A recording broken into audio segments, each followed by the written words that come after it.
Hello hello. ये जो public है ये सब जानती है, पब्लिक है ए बाबू, ये पब्लिक है पब्लिक।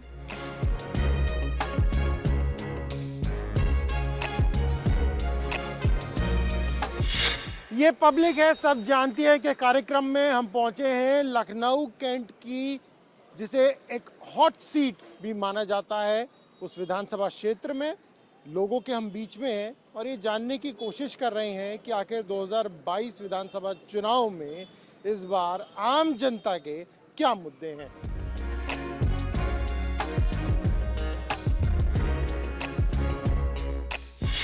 सबसे पहले आपसे शुरुआत करेंगे, क्या नाम है आपका?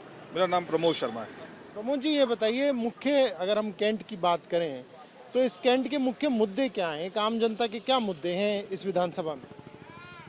आम जनता के जो मुद्दे हैं वो मेरा मानना ये है कि भारतीय जनता पार्टी की सरकार ने, चाहे वो केंद्र की रही हो चाहे प्रदेश की रही हो, आम जनता के मुद्दों पर पूरी तरह से काम कर रही है। और राष्ट्र हित की बात करें तो भारतीय जनता पार्टी की नरेंद्र मोदी सरकार पूरी तरह से काम कर रही है। आज जिस तरह से छोटे छोटे दल, या मैं अगर बड़े दलों की बात करूं, तो कोई भी राष्ट्रीय मुद्दों पर बात करने नहीं चाहती है। देश के प्रधानमंत्री आदरणीय नरेंद्र मोदी जी ने विश्व पटल पर भारत का जो है अपना जो नाम अंकित किया है, उसकी कोई तुलना नहीं है। अगर मैं जो काम आप केंद्र के काम पे वोट डालेंगे या जो प्रदेश सरकार ने काम किया है वो आपके जहन में रहेगा? हमारे दोनों ही रहेंगे, दोनों रहेंगे। देखिए, डबल इंजन की सरकार की जैसे बात भारतीय जनता पार्टी के तमाम पदाधिकारी हमेशा करते हैं कि डबल इंजन की सरकार, और ये वास्तव में है। जब डबल इंजन की सरकार रहती है तो काम बहुत आसानी से और तरीके से। डबल इंजन की सरकार में सर कुछ लग रहा है काम हो रहा है? काम तो सर बहुत हो रहा है। अच्छा। और मोदी जी ने सबसे पहले तो 370 जो श्रीनगर में टाए, ये आज तक कोई किसी प्रधानमंत्री ने नहीं किया। उत्तर प्रदेश की जनता भी उससे प्रभावित है? उत्तर प्रदेश की जनता भी प्रभावित है बहुत। योगी जी ने भी बहुत अच्छा काम किया और काफ़ी लखनऊ में चेंजेस आया है।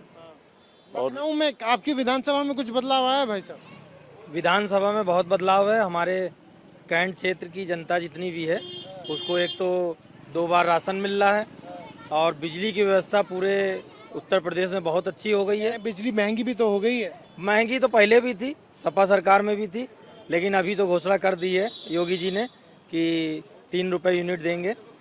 अगर यही रहा आगे जीतने के बाद भी तो बहुत अच्छा होगा, क्योंकि बिजली से जनता 300 यूनिट मुफ्त की भी तो बात कर रहे हैं अखिलेश यादव, क्या वो प्रभावित नहीं करता? वो इससे पहले तो उन्होंने कभी नहीं कहा था, इससे पहले भी उनकी सरकार रही। इससे पहले कोरोना महामारी में कहीं भी वो निकल के उनके कार्यकर्ता या वो खुद स्वयं निकल के नहीं आए। भारतीय जनता पार्टी के हर कार्यकर्ता जो है घर घर जाके राशन वितरण किया। कोरोना काल में तो कई आरोप विपक्ष बीजेपी पे भी तो लगाता है ना कि अब पूरी तरह से अव्यवस्था काम कर रहे हैं।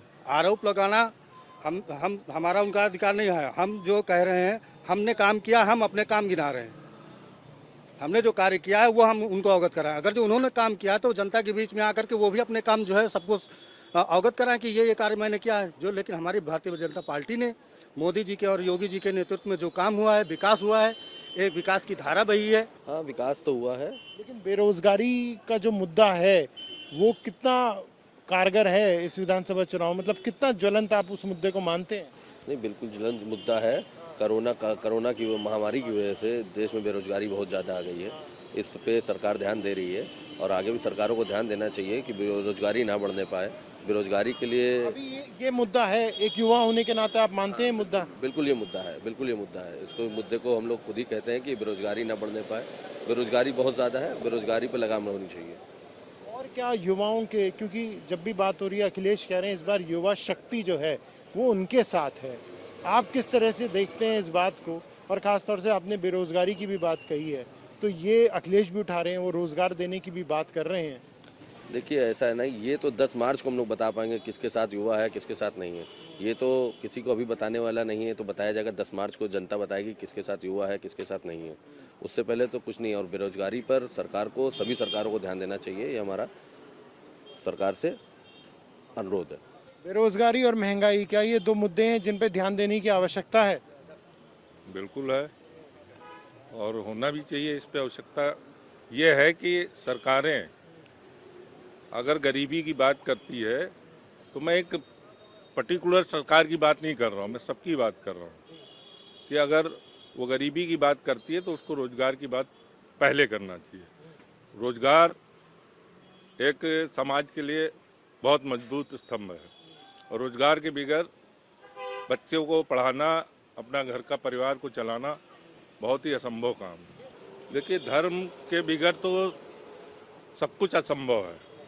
अगर हमारा धर्म खड़ा है, अगर धर्म हमारा सुरक्षित है, तो यूँ समझ लीजिए कि पूरा समाज सुरक्षित है। दूसरी सरकारों में धर्म असुरक्षित हो जाता है। नहीं, ऐसा नहीं है कि धर्म असुरक्षित हो जाता है, लेकिन अलगाववाद की बात बीजेपी पे लगाते हैं कि बीजेपी अलगाववाद कर रही है, लेकिन बीजेपी अलगाववाद नहीं कर रही है। ये जो लोग हैं जो मुसलमान की बात कर रहे हैं, वो लोग कहते हैं कि बीजेपी वो कर रही। हम आपको बता दें कि कौन सा ऐसा सरकार की योजना रही जिसमें सरकार ने ये कहा कि हम मुसलमानों को योजना का लाभ नहीं देंगे। भाई, योजना का लाभ तो सबको मिला, लेकिन अब जाहिर सी बात है कि अगर हम हिंदू हैं तो हम हिंदुत्व की बात करेंगे। अच्छा, ये बताइए, कुछ काम हुआ है पिछले 5 सालों में इस विधानसभा में? क्योंकि ऐसी बहुत सारी परेशानी थी जो वो जस की तस अभी भी बनी हुई हैं। बहुत काम हुए हैं, काम तो इतने ज़्यादा हुए हैं, लेकिन अब सवाल यह है कि जिनके जहन में विपक्ष का कीड़ा है। काम इतने हुए लेकिन फिर भी विधायक का टिकट काट दिया। नहीं, विधायक का टिकट तो वो तो भाई अब ऊपर लेवल की बात है, उस पर तो मैं कुछ नहीं कह पाऊँगा। वो अपना पार्टी का मत है, अपनी विचार है, क्यों काट दिया, लेकिन काम हुए हैं। मैम, आपको लगता है काम हुए हैं? और महिलाओं की जब हम बात करते हैं खास तौर से, तो उसे आप किस तरीके से देख रही हैं इस सरकार को लेकर? महिलाएं अपने आप को सुरक्षित महसूस कर रही हैं। और जहां तक आपके सवाल है कि रोज़गार और हाँ महंगाई, तो इसमें पहली बात तो रोज़गार वाली बात है। तो रोज़गार जहां है, जैसे मेडिकल कॉलेजेस है, अभी ब्रह्मोस का उद्घाटन का उन्होंने शिलान्यास किया माननीय रक्षा मंत्री जी ने। तो ये जब रिसर्च सेंटर बन के उभरेंगे तो इसमें हमारे देश के बच्चे ही तो जॉब पाएंगे। हमारे देश के बच्चे जब वो साइंटिस्ट बनेंगे, जब वो डॉक्टर बनेंगे, वो विदेशों में जाके नौकरी नहीं करेंगे, उन्हें रोज़गार यहीं पे मिलेगा। हमारे देश में ही वो अनुसंधान केंद्र में रिसर्च करेंगे, लैब में टेक्नीशियन बनेंगे और हमारे देश की क्षमता को बढ़ाएंगे। ना कि हमें क्या महिलाओं के लिए महंगाई मुद्दा नहीं है? बिल्कुल महंगाई मुद्दा है। तो अन्य सरकारों में क्या कभी महंगाई नहीं बढ़ी? क्या कभी गैस सिलेंडर के दाम नहीं बढ़े? कभी आलू प्याज के दाम नहीं बढ़े हैं? ये तो मुद्दा विपक्ष हमेशा उठाता है और आगे भी पार्टियां उठाती रहेंगी। लेकिन ये सोचना है आम नागरिक का कि हमारे देश को मजबूत कौन कर रहा है, कौन धरातल पे काम कर रहा है। आज एक व्यक्ति का आपने अभी स्टेटमेंट लिया, मैं बता दूं कि उसने थोड़े दिन पहले ही ई श्रम कार्ड बनाया था। ये सरकार जो निचली पंक्ति के लिए किस तरह से काम करती है, शायद इस तरह की सोच किसी सरकार ने नहीं रखी, ना सोची। ई श्रम कार्ड बनाया और उसको घर बैठे ही कॉल आता है कि भैया आपका आयुष्मान कार्ड बन गया, आप आके ले जाइए। मतलब आयुष्मान कार्ड जिसका नहीं बना, ई श्रम कार्ड बनते ही उसे जो भी सरकारी सुविधाएं हैं उसे किसी की चिरौरी करने की जरूरत नहीं है, किसी को पैसे देके अपना कार्ड बनाने की जरूरत नहीं है। वो भारत सरकार अपना काम स्वतः कर रही है। लेकिन अगर इस विधानसभा की हम बात करें, कांग्रेस का गढ़ ये सीट रही है।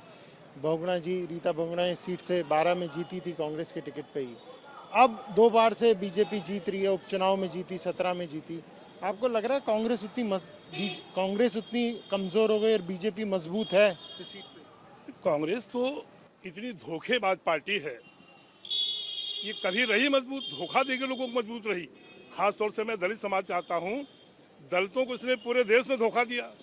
अभी लेटेस्ट कहा है पंजाब के इनके मुख्यमंत्री ने, चन्नी जी ने, कि हम बिहार को श्रमिकों को, उत्तर प्रदेश के श्रमिकों को हम वहाँ घुसने नहीं देंगे। बड़ा ताज्जुब है, बताइए।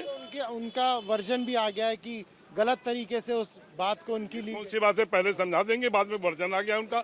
चलिए मान लेते वर्जन आ गया, लेकिन नियत में खोट है। अगर आप से मैं ये कहूँ कि कांग्रेस ने सदैव धोखेबाजी की, धोखा दे करके कश्मीर को 50, 57, 75 बरस तक ऐसे रखा। 376 की धारा नहीं हटाई।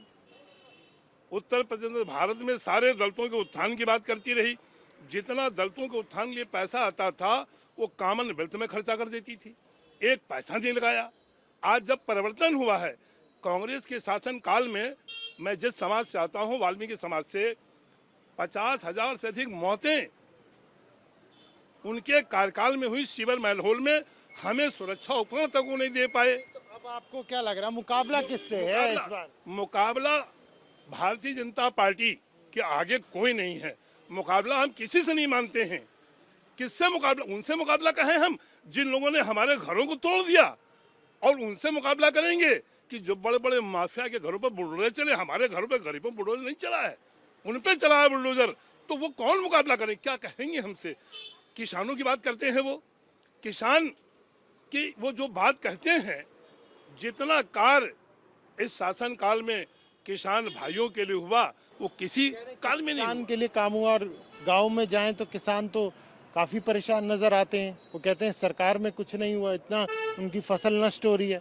देखिए, मैं कर्मचारी नेता हूँ प्रथम दृष्टया, और रही किसान का लड़का भी हूँ, किसान भी हूँ। किसानों की थोड़ा पशुओं से परेशानी जरूर है, क्योंकि शासन प्रशासन को जो माननीय योगी जी के द्वारा व्यवस्था बनाई गई कि बाड़ा बनाया जाए, उनको व्यवस्था बनाया जाए, ये जो संबंधित भ्रष्ट अधिकारी हैं उनकी वजह से, चाहे जो मतलब कि ये आप मानते हैं कि है परेशानी? नहीं, परेशानी तो है, लेकिन ये केवल अधिकारियों की वजह से है। माननीय मुख्यमंत्री जी ने पूरा व्यवस्था बनाया कि बाड़ा बनाया जाए, उनके लिए पैसा दिया कि उस बाड़े में पशुओं को रखा जाए, उनकी सेवा की जाए। लेकिन ये जो संबंधित अधिकारी है जिसकी जिम्मेदारी दी गई, ये उनकी वजह से नादानी हो रही है। फसलें तो नष्ट हो रही है ना? फसलें नष्ट हो रही है, मजबूरी है, इस पे गौर करना चाहिए। इस पर तो माननीय मुख्यमंत्री जी के संबंधित नेता को गौर करना चाहिए। तो आपको नहीं लगता किसान इससे नाराज है, सरकार के खिलाफ जा सकता है? नहीं, खिलाफ तो नहीं जाएगा, क्योंकि ऐसे काम योगी और मोदी जी ने किया है, खिलाफ तो नहीं जाएगा। थोड़ा कष्ट सहन करके जिताएगा इन्हीं को, इसमें भी संशय नहीं है। ये लड़ाई आपसी है, इसको लड़ते रहेंगे, दिखाएंगे कि भाई देखो हमारा ये कष्ट है, हमका इसका निवारण करो। लेकिन जीतने में कोई संदेह नहीं कि भाजपा कोई हरा पाएगा। भाजपा जीतेगी। लड़ हम भी रहे हैं, हम भी कर्मचारी नेता हैं, लड़ रहे हैं, लेकिन देश हित, राष्ट्र हित, हिंदू राष्ट्र के प्रति जो भावनाएं हम लोगों की है वो जुड़ी हुई हैं। जीतेगी बीजेपी ही, इसको कोई हराने वाला नहीं है।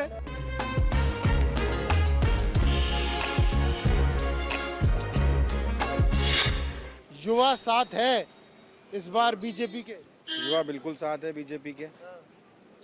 युवाओं को जो आपने देखा ही होगा कि जगह जगह पिंक बूथ, सरकार ने पिंक बूथ बनाया, महिला सुरक्षा है।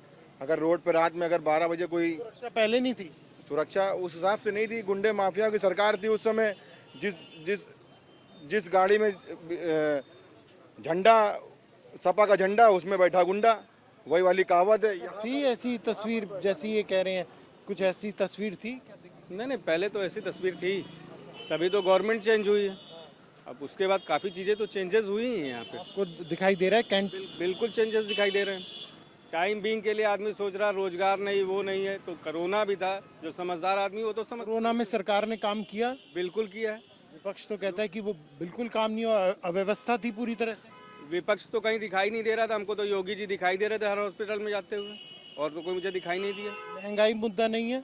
महंगाई अगर कोरोना है, अगर समझदार आदमी फंड कहाँ से आएगा, कहाँ से क्या होगा, किस तरीके से मैनेज किया, वो भी तो देखे ना गवर्नमेंट। किसी को भूखे नहीं रहने दिया, सबके यहाँ खाना पहुँचाया, सारी चीज़ें, सारे संसाधन, रेल बंद थी, बसें बंद थी, और भी जितने भी स्रोत थे अधिकारियों के या जो है व्यापारियों के, सारे लोग घर में बैठे थे। तो थोड़ा महंगाई तो नहीं भी तो आप सारे के सारे बीजेपी की बात कर रहे हो, मैं बीजेपी के कार्यकर्ताओं के बीच में तो नहीं फंस। मैंने पहले बताया कि मैं बीजेपी का नहीं हूँ, मैं कर्मचारी नेता हूँ, लेकिन जो सच्चाई है वो मैं बयान कर रहा हूँ। आप कह रहे हैं आप कांग्रेसी हैं? बिल्कुल, मेरी पूरी फैमिली कांग्रेसी है। मेरे बाबा सब ब्लॉक प्रमुख सब कांग्रेसी थे। आप बीजेपी की अब बात कर रहे हैं? बीजेपी की नहीं, मैं अच्छाई की बात कर रहा हूँ, जो समाज के लिए सोच। प्रियंका गांधी जिस तरह से मेहनत कर रही हैं अभी यूपी में, नहीं, मेहनत वो आज कर रही है ना, उनको वोट चाहिए। उससे पहले तो नहीं मेहनत कर रही थी ना। कभी आके से पूछती कि कोरोना में किसको क्या प्रॉब्लम है, किसको क्या जरूरत, ऐसा नहीं। मजबूत पार्टी है, पैसा है, सब कुछ है, कुछ करके दिखाती उस पर। आपको लगा कि देर कर दी आने में कांग्रेस? बहुत देर कर दी, बहुत देर कर दी। आप किसके मुकाबला? उनके अमेठी क्षेत्र का ही रहने वाला हूँ। आप अमेठी के? जी हाँ। हाँ, मैं राजीव गांधी से लेके संजय गांधी, वोट उन्हीं को गया है हमारा सब। लेकिन ये है कि जब आप कुछ करेंगे नहीं तो कब तक आप लोगों को करते रहेंगे? जनता अभी आज आप बोल रहे बेरोजगारी कहाँ से आई? पहले रोजगार मिल रहा था क्या? कुछ नहीं मिल रहा था। आप बताइए, क्या नाम है आपका? मैं राजेश शर्मा भैया, अच्छा राजेश जी, ये बताइए, यहीं से ही है कैंट विधानसभा? विधानसभा से ही हूँ।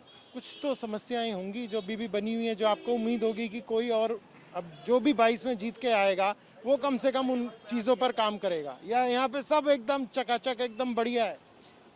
मैं तो ये कहना चाहूँगा कि हम लोग जहाँ पर निवास कर रहे हैं कैंट विधानसभा के अंतर्गत में, हमारा जो क्षेत्र है वो छावनी विधानसभा, छावनी में हम लोग आते हैं। और मैं सरकार से निवेदन भी करना चाहूँगा कि जो भी वो योजनाएं लागू कर रहे हैं वो समस्त प्रदेश और देश पर लागू होती है, लेकिन बहुत सारी ऐसी योजनाएं जो हमारे कैंट विधानसभा के जो छावनी का जो परिषद वाला इलाका है वहाँ पर नहीं आती हैं। मैं यही जब से चाह रहा था, लेकिन कोई भाई साहब किसी ने भी इस विषय को नहीं उठाया। आप लोग वहाँ निर्माण नहीं कर सकते, जो मकान वहाँ पर मौजूद हैं वो भी परेशान है, वहाँ के जो मकान मालिक हैं कि कब क्या कौन सा ऑर्डर आ जाए, उनकी जो समस्याएं वो अब तक नहीं आई हैं। एक बार इस विषय पर मैं सभी माननीयों से निवेदन भी करूंगा इस विषय पे कि इस हमारे खासकर छावनी की समस्याओं पर विशेष ध्यान दें। मैं कहना चाहूँगा कि जो भी उनकी योजनाएं होती हैं देश प्रदेश की, वो एक गांव के मजरे तक जाती हैं, हमारे योगी जी की या मोदी जी की। हमारे छावनी विधानसभा के अंदर में जो छावनी का इलाका, यानी कि जो सदर बाजार का इलाका है, इसके साथ साथ लगभग यहाँ की आबादी 1 लाख से ऊपर की होगी। यहाँ पर जो मूलभूत सुविधाएं हैं वो हम लोग को प्रदान नहीं हो पा रही हैं। जैसे अभी स्वनिधि उन्होंने जो दिया था वो हमारे यहाँ पर किसी को भी नहीं मिल पाई, मकान नहीं मिल पाते हैं हमारे यहाँ पर। इसके अलावा बहुत सारी समस्याएं, शर्मा जी, समस्याएं तो बता दी, आखिरकार आप तो छुपा रहे थे, आप भी कैंट में ही रहते हैं। मैं कैंट में रहता हूँ, मैं इनकी बात से सहमत हूँ। और मैं आपको बता दूँ, ये जो छावनी है ये अंग्रेजों के बनाए हुए कानून पर काम कर रहा है। और अभी आपको मैं बता दूँ, 1 साल पूर्व ही इस पर पूरे देश ने कॉन्फ्रेंस की है, पूरे देश में जितने भी निर्वाचित सदस्य, और उस पर एक कानून बनने जा रहा है। वो संभवतः अगली जो पार्लियामेंट आ रही है उसमें छावनी के जो अधिनियम है उसमें चेंज हो रहे हैं, समय समय पर परिवर्तन होते चले आए हैं। और उसी क्रम में जब देश का कानून बदले, ये एक समस्या है, आप मानते हैं? ये समस्या है। बता भी रहे कि 1 लाख से अधिक की जनता रहती है। बिल्कुल बिल्कुल ठीक बात है, लेकिन उसमें समय समय पर अमेंडमेंट्स होते चले आए हैं। अगर मैं बात करूं तो सरकारों ने जो है अमेंडमेंट्स किए हैं, और ये इधर आके मोदी जी की सरकार ने जिसे 75वीं वर्षगांठ मनाई देश की आज़ादी के, इसी क्रम में जो है काम भी चल रहा है। आपका नाम? राहुल गुप्ता। अच्छा गुप्ता जी, आप क्या करते हैं? मैं ठेकेदारी करता हूँ। ये बताइए कि सरकार के काम को किस तरीके से आकलन करते हैं, पिछली सरकार की तुलना में क्या कुछ बेहतर हुआ, क्या नहीं हुआ? भाई साहब, हम तो सिर्फ इससे संतुष्ट हैं कि गुंडा राज यहाँ पे ख़त्म हो गया। मैं कैंट के रहने वाला हूँ, और यहाँ पे खुलेआम जो चीज़ होती थी, मर्डर हो रहे हैं रोड पे या हो जाता था, खुलेआम हुए हैं। एसपी साहब को फ़ोन करके किया गया है। इस टाइम पे ऐसा कुछ नहीं हो रहा। कम से कम रात में 2 या 1 बजे घर की महिलाएं आती हैं, सेफ साइड घर तो आ रही है ना। लेकिन महंगाई मुद्दा नहीं है फिर आम जनता के? महंगाई मुद्दा है, लेकिन बट सर अभी बीच में जो ये कोरोना काल आया, इतना सब कुछ बंद था, क्या करेंगे, क्या कर सकते हैं इसके लिए? कुछ ना, इसलिए ये सरकार बेहतर नहीं, सरकार बेहतर, सरकार ने काम किया, राशन मिल रहा है, दुनिया भर की चीज़ें फैसिलिटी दे रही है सरकार। और बाकी मेन तो मैं यही कहूँगा कि इस गुंडा राज नहीं, बस इससे मैं बहुत खुश नहीं हूँ। आखिर मैं आपके पास ही आऊँगा। आपने शिक्षा और स्वास्थ्य की बात की थी, उम्मीद है कि आने वाले समय में प्राथमिकता इस चीज़ को दी जाए? नहीं, शिक्षा और स्वास्थ्य तो बहुत ज़रूरी है आवाम के लिए, लेकिन इस पे सरकारें काम भी कर रही हैं।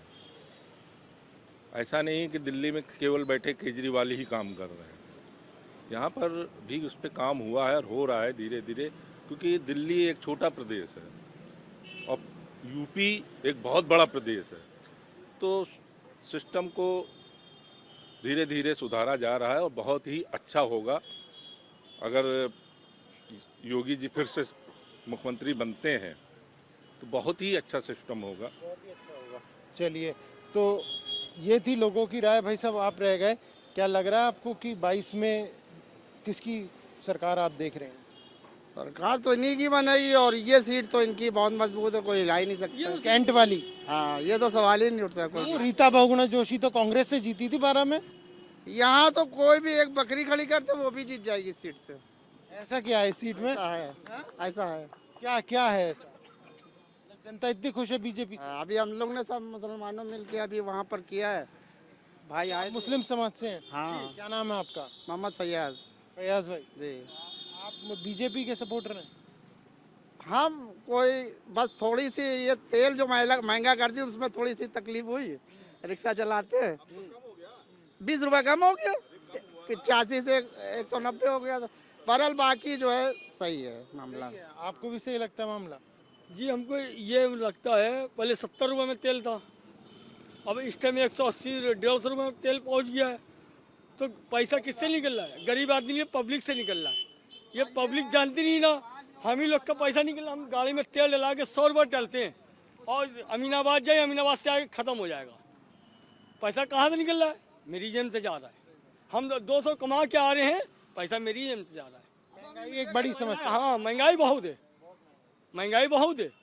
आदमी हमारा राशन फ्री मिल रहा है, राशन फ्री मिल रहा है, राशन फ्री मिलने मतलब नहीं। तो लखनऊ कैंट विधानसभा के अंदर हमने लोगों से जानने की कोशिश की कि आखिर यहाँ के क्या हैं मुद्दे, जनता मौजूदा सरकार से कितनी खुश, कितनी नाराज। अब ये तो आने वाला वक्त ही बताएगा कि आखिर यहाँ से कौन सा राजनीतिक दल जीतने में कामयाब होता है। कैमरा पर्सन मनोज के साथ प्रणय शर्मा, इंडिया टीवी।